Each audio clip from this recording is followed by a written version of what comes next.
سلام علیکم، من تاکی هستم و به کانال خودتون وی آر فن خوش اومدید.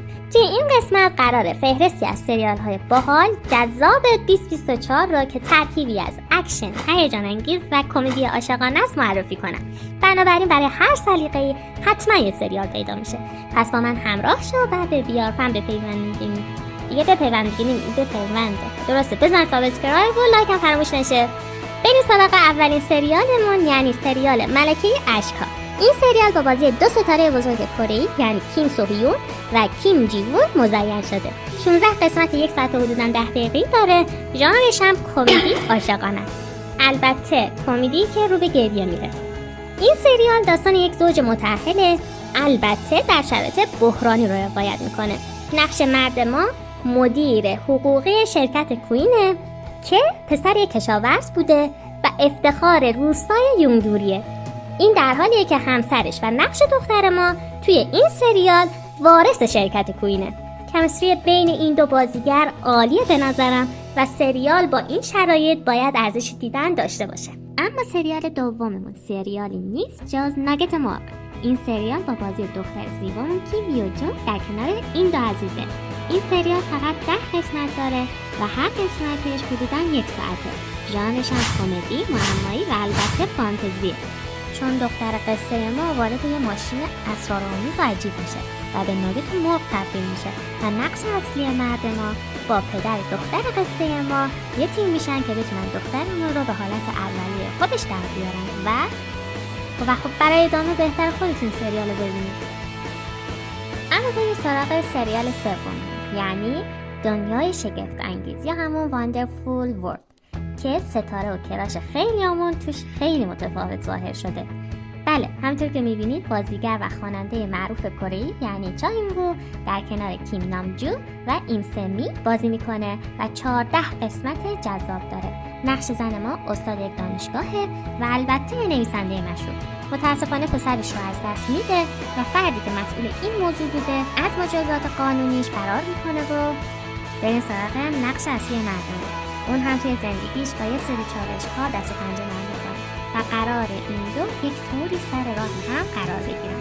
این سریال بیشتر سریال با ژانر معمایی هیجانی و البته همدردی شب و بخشیه.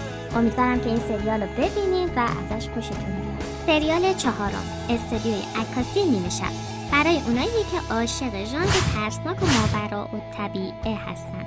سخت کلمش.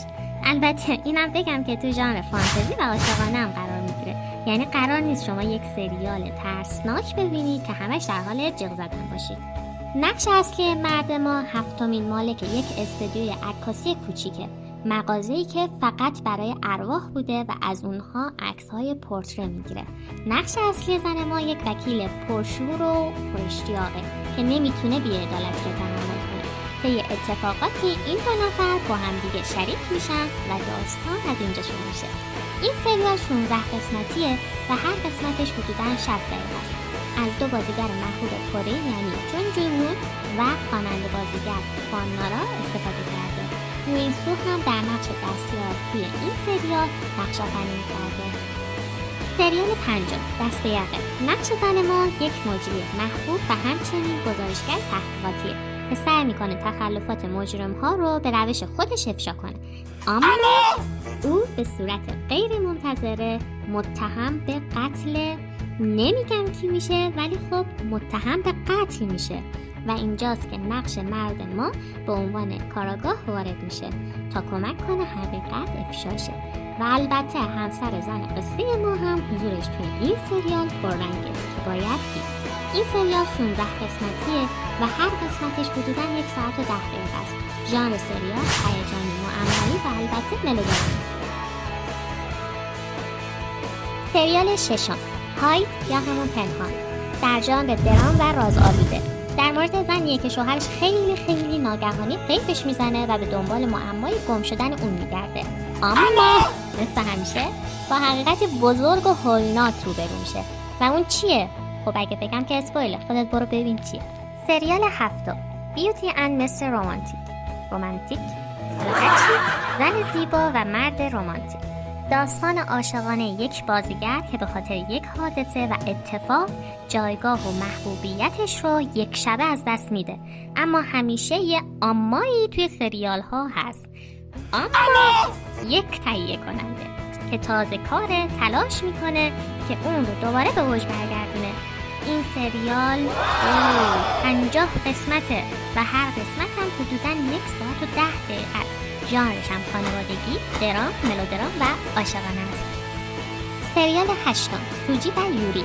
اگه دنبال یه سریال هستی که بتونی با خانواده ببینی و از ژانر پزشکی هم خوشت میاد، این سریال مخصوص توه.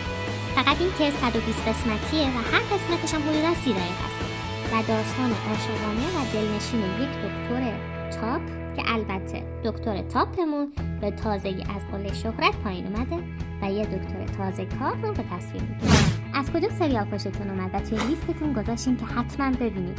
خود من سریال ملکه اشک‌ها دنیای شگفت انگیز رو توی اول لیستم گذاشتم که هر چه زودتر ببینید. مرسی که تا اینجا همراه من بودین. بسیار فراموش نشه نظری داشتین حتما واسم کامنت کنید ببینید که شما قرار اول کدوم سریال ببینید. خداحافظ.